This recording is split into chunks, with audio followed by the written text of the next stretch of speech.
Hey, in this video I'm going to tell you one thing that I like and one thing that I dislike about every one of DBD's survivors. This could range from anything to do with perks, character design, lore, typical playstyle, etc. If you enjoy the video, will you please let me know by hitting that like button? And a comment helps out in a big way to tell YouTube to show this video to a wider audience. And if you don't know what to comment, just tell me, do you think Nia is the entity or not? Let me know. Now on to one thing that I like and dislike about every survivor. All right, starting off with Dwight, I like that one of his head cosmetics makes him look like me. It's essentially fun to cosplay as myself in a video game. Pretty much the reason I'm a Dwight main. Now for what I dislike. I feel like there's some inconsistency with his character design. On one hand, he's described as an unlikely leader, and his perks back that up. But all his lore describes him as essentially failing anytime that he tries. He tries to step up to his boss for the sake of his fellow employees and ends up ruining everything for them. So I infer from this that the idea is that in the real world, he couldn't find any success as a leader, but nervously discovers his potential once he enters the entity's realm. However, I'd kind of like that to be fleshed out more in his lore, because I love the idea of him being this somewhat unlikely nervous leader. The elements are all there, I just feel like we have to jump from one to the other to connect the dots, and I'd like it spelled out in his lore. Now on to Meg. I like that her perks are incredible for starting players, especially because they're pretty straightforward and easy to use. They are even great for experienced players too. All around, I think her perks are pretty great. It's pretty rare that I see a lot of value and enjoy using all three perks that a character has. Now this is going to be unique to me. But while I generally enjoy going against Megs, the absolute worst experience I've ever had going against a pair of toxic survivors, they were both Megs. And both of them were wearing Meg's legacy cosmetic, and they'd work together to bait me and flashlight stun me, sometimes multiple times in a row. And well, it caught me not on my best day, and it made me the most tilted that I've ever been in this game. Now, that's on me, and I was able to pull it together and eventually sacrifice both of them, including mooring one of them, which was incredibly satisfying. But it left this bad taste in my mouth that obviously doesn't apply to all or even most Meg players, but I don't like that it's still there every time I see a Meg. So if I had to choose a dislike, it's that experience is attached to Meg's character for me. Right, next up we have Claudette, and I really love her lore. She's very clearly a sweet and wonderful person. I just love the overall design for her character. I think it really comes out well. As for what I dislike, well, I'll preface that not all, or even most Claudette players are this way. Many are team players that I deeply respect, but there are those who use her primarily to sneak and hide, usually to the detriment of their team, and I don't like this. If you want to play stealthy, nothing wrong with that, as long as you assist your team. But for those who are so focused on themselves, staying undetected by the killer while hiding out in a bush somewhere with self-care instead of helping their team, that's frustrating. Right now come to Jake, and I love Jake's cosmetics. Maybe it's just because I have an outdoorsy side of me, and I feel like a lot of his cosmetics are things that I would actually wear in real life. But either way, they're some of my favorites in the game. Now for dislike, I don't really like his perk kit now. I thought Iron Will was very valuable and consistent when it could suppress your grunts of pain completely, but now that it can't, it's not that great. Post nerf, I don't find much use for it. Calm Spirit is very situational. I don't know how many people actually use the crows on a regular basis for information. Let me know in the comments if you think I'm wrong on that. Maybe it's just me. And while suppressing the urge to scream can be very useful when needed, if the killer didn't bring a perk that causes the survivors to scream, then it's kind of useless. I can see value in Saboteur for those of you who run those builds, but for me, his kit is no longer very exciting, and so that's a dislike for me. All right, on to Nia, and I do like her perks, Balanced Landing and Urban Evasion. Now, I know they're not the most meta perks ever, but I like that Balanced Landing can flip a situation that's usually a terrible idea for a survivor into an actually really good one. And Urban Evasion is really fun if you're into stealth. Just help your team. As for what I dislike, I'm not a big fan of her cosmetics being really bright. Seems to run counter to her character as someone who values, you know, the whole urban evasion thing. That said, some of her cosmetics are among my favorite on the roster. I just would like some of the more bright cosmetics to be less bright, more stealthy. On to Laurie's. I really like playing against Laurie's most of the time. I typically find them to be decent to good, hardly ever toxic, and I don't see a ton of them. I do not like that she has so few cosmetic options. For a licensed character, she really needs more cosmetics to change up her look. A bonus dislike is I think they took the nerf to Decisive Strike a little too far. I like that it was changed to be deactivated once the exit gates are powered, because it really was unstoppable in certain situations. But the stun should have been left at 5 seconds, because now the killer can catch up way too fast. It's pretty much useless. All right, next up we have Ace, and I like that Ace mains don't seem to take the game too seriously, at least in my experience. They seem to mostly just meme around and have fun, and so I usually have a pretty good time playing against an Ace. They just seem happy-go-lucky. What I don't like is his cheesy grin. It just looks really weird and unnatural to me. I like what they're trying to go for. It just looks wrong. All right, next we come to Bill, and I really love that a lot of Bill mains seem to try to play Bill in line with his character. Most Bills I see are very altruistic and focus on getting their team out, even if it means sacrificing themselves in the process. I do not like that Bill has so few cosmetic options as well. I'm not excited about reusing that one, but I also don't think that there's anything I could say I dislike about Bill other than that. I'd really like to be able to switch up Bill's appearance from time to time. All right, we come to Feng, and I really like that in her lore, she really doesn't fear the entity's realm. Instead, she views it as a challenge to overcome, which is why she appears confident in the lobby rather than frightened or nervous. I dislike that Feng Mens can often be toxic. It's not to say that all Feng Men players are toxic. I wouldn't even say a majority. But since she's such a popular character and you see a lot of her in general, it makes sense that you would also see more toxic players playing as her. And it always seems like it's the pink bunny ones that are toxic for some reason. All right, for David, I really like how complex and conflicted his character is. There's obviously that internal struggle going on with his identity, but I definitely get the sense that at his core, he's really a team player and cares about others. But he guards himself with that tough guy persona. It just adds a depth to his character that I really like. I just deeply dislike that his perks are going to be near useless now that they're going to nerf Dead Hard again. I knew after the last nerf that it would only take some time for it to rise up in the meta again, but I do feel like it's currently in a really good spot. Y'all know that I really like high risk, high reward perks in the game, and I feel like Dead Hard is this for survivors. It takes skill to use. It's no longer an easy button that has multiple ways to extend a chase by 20 seconds or more. It takes skill to pull off and rewards that skill accordingly, in my opinion. So as a killer main, I really like where Dead Hard sits right now, and I don't think it needs a nerf at all. So I don't like that with the impending nerf, David's perks become largely useless overall, except for niche builds. Right now for Quentin, my favorite thing about him is his campfire animation, where he's constantly nodding off and falling asleep. I think it's perfect for him, and it never fails to make me laugh. And I relate to it as well, because I've definitely done that a time or two back when I was in school. Now I don't like that I very rarely see Quentin players. He doesn't get enough love, and I generally enjoy how Quentin players play, in my experience. Quentin mains are typically pretty fun to go against, so I'd love to see more of them in the game. All right, next up is Detective Tapp, and I generally like facing Tapps. I find that Tapps are typically team-oriented and decent players, and they are rarely toxic in my experience. So I like that I have an overall positive sentiment towards Tapps. And I honestly just struggled to think of something that I dislike about Tapp. So this might be a stretch, but his perks seem underwhelming to me. Stakeout converting a good skill check into a great skill check with a 1% progression bonus seems near useless to me. Now, if there are any stakeout users who want to correct me about that in the comments, please do. Tenacity and Detective's Hunch seem mildly useful, but I almost never see them. So either I'm missing them when they are used, or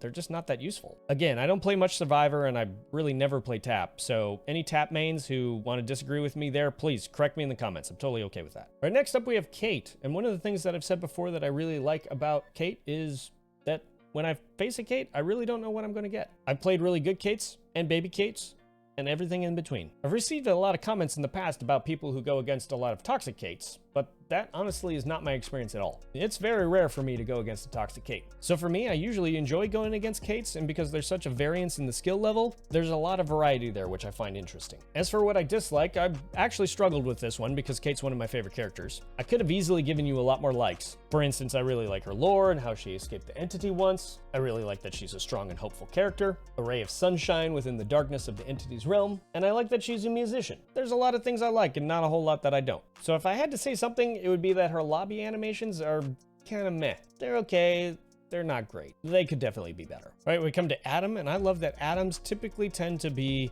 altruistic and team players. He's a very selfless character in his lore, having even sacrificed his life to save another person, and it seems that most Adam players play into this as well. While I do really like his perk Deliverance, and think it's a great way to promote teamwork while also benefiting the player, one thing I don't like is that it only works on the first hook stage, meaning that if you're the first one hooked or hooked before making a safe hook rescue, it's completely useless. And I think an easy fix for this would just be to make it work on either the first or second hook stage. All right, on to Jeff, and my personal favorite thing about Jeff is that he is of Norwegian descent, because so am I, so I kind of feel a kindredness there. As for dislike, similar to Quentin, I wish more people played him. I always get excited when I see a Jeff in game. They are so rare, I wish there were more. Not tons more, mind you, because then they wouldn't be as special, but I don't like that I almost never see them. On to Jane. I love that Jane broke the mold of the stereotypical skinny female model in the game up until that point, and that she demonstrates that female characters in games don't need to be size 00. But I don't particularly like her background lore. Her being a talk show host just doesn't resonate with me the way a lot of the other characters' stories do. Nothing wrong with it. And one thing I should clarify is that just because I say I don't like something about the character doesn't mean that I'm saying it's a flaw or bad or you shouldn't like it yourself. If you enjoy her lore and relate to her story,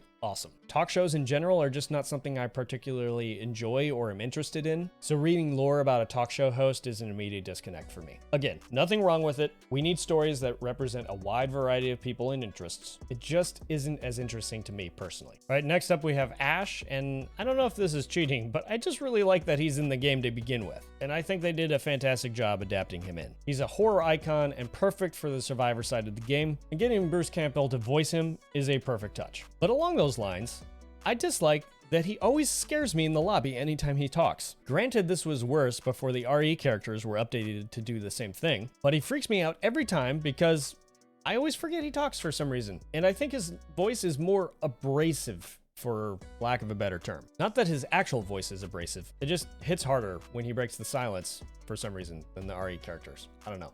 Might just be me, but it freaks me out. All right, next up we have Nancy and Steve, and I'm going to cover them both together because my favorite part about both of them is how well they adapted them into the game. I think they did a great job modeling them in a way that is faithful to both the license and their original actors. And when they were available, their cosmetics were great. There were a lot of them, and they were directly from the show. I think they really captured the essence of Nancy's toughness and Steve's confidence and protective nature, which includes everything from their lobby and campfire animations to even how the devs designed and named their perks. Just like I said with Demo, however, I do not like that they were removed from the game and that new players can't buy them. Give them back, Netflix. Next up is Yui, and I really love Yui's background story. I personally think it's awesome. But the thing I like most about Yui is how her grandfather's Hachimaki is incorporated into almost all of her skins. I think it's a cool little detail that synchronizes her character design and her lore really well. As for what I dislike, nothing? Can I say that? No, I can't say that. Okay, so I can't in good conscience say nothing. So I'm gonna recycle what I said about Quentin and Jeff.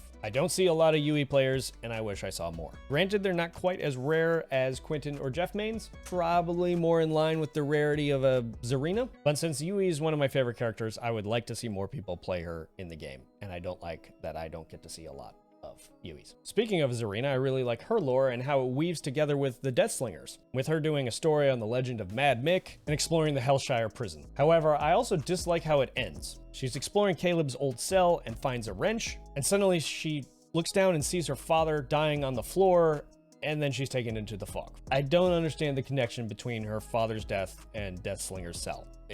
Like, there's no connection there that I can find. Unless I'm missing something, it just feels totally random. All right, next up is Cheryl, and what I like is, unlike most of the other licensed characters, she has actual lore that not only bridges the gap between the end of Silent Hill 3 and DBD, and explains how she got into the fog, but even expands on her character after the events of Silent Hill 3, providing additional character development. I think it's a really cool touch. I do not like that her lobby animation has her looking primarily timid. She does have that moment where she kind of straightens her arms and looks a little tough, but for the most part, she stands there looking cold and frightened. She's one of the only survivors on the roster who has literally seen and survived worse than what's in the entity's realm. And she's also potentially the most powerful survivor on the roster, speaking lore-wise. And yet she appears scared and timid in the realm, which, to be fair, could be the case. You could be extremely powerful and also scared, but it seems a little weird and out of line for her character. I feel like she should be standing a little more like how Feng stands. Now, I haven't played Silent Hill 3, so if it's actually pretty accurate for where her character's at the end of the third game, then any Silent Hill fans, please let me know in the comments. I'm happy to be corrected about that. But her lobby animation has always struck me as a little weird. Anyone else? All right, next up is Felix, and I love that Felix's lore introduces the story of the pariahs. I find this to be a fascinating story to explore, and I wish they would do more on it than just with Felix and Elodie's lore. There's at least 3 other potential survivors that could come from that, not to mention their parents. Unless we assume Haddie's one of the 5, but that's unlikely in my opinion. I just think Felix and Elodie's lore opens up the world of DBD and creates a lot that could be explored later on. I do not like that Felix looks like a better version of Chris Redfield in DBD than Chris Redfield. His STARS uniform is awesome, whereas the legendary skin for Leon that turns him into Chris has always looked a bit weird to me. I guess that's technically cheating because that's more of a dislike for Chris's legendary skin than for Felix, but there's not a lot that I don't like about Felix, so I'm gonna roll with it. All right, next up is Elodie, and similar to Felix, I like how her lore links and overlaps with his. But more importantly, I like that it goes in a completely different direction. While Felix dealt with the loss of their parents by focusing on his career, Elodie never gives up searching and dives deep into artifact hunting and looking into the entity's realm. Together, their lore isn't just two parts of one story, but actually two stories that are interwoven and working together. They amplify each other and result in a lot of world building. And not only does their lore overlap with each other, but it also overlaps with Blight and Twins, which is awesome. Now, I could also say this about Felix, but I do not like that Behavior seems to have more or less abandoned their lore. And with their new strategy, it doesn't seem like we're going to be getting much about them anytime soon. They used Elodie and Felix to create some really cool world building and then just kind of moved along. I'd like them to revisit it and expand on it more. I want to hear more about the pariahs. All right, next up is Yoon Jin, and I like that she's one of the more edgy characters on the roster. What I mean is that by the time she's taken into the fog, she's actually seeking revenge on the trickster. I've had several people comment and point out that she's really much closer to becoming a killer in the game than an actual survivor. Her lore literally ends with her welcoming the darkness within. She's not your typical survivor who's just trying to stay alive. She's in the realm with a mission, and that is trying to make Trickster pay for what he's done. She enters the fog for revenge.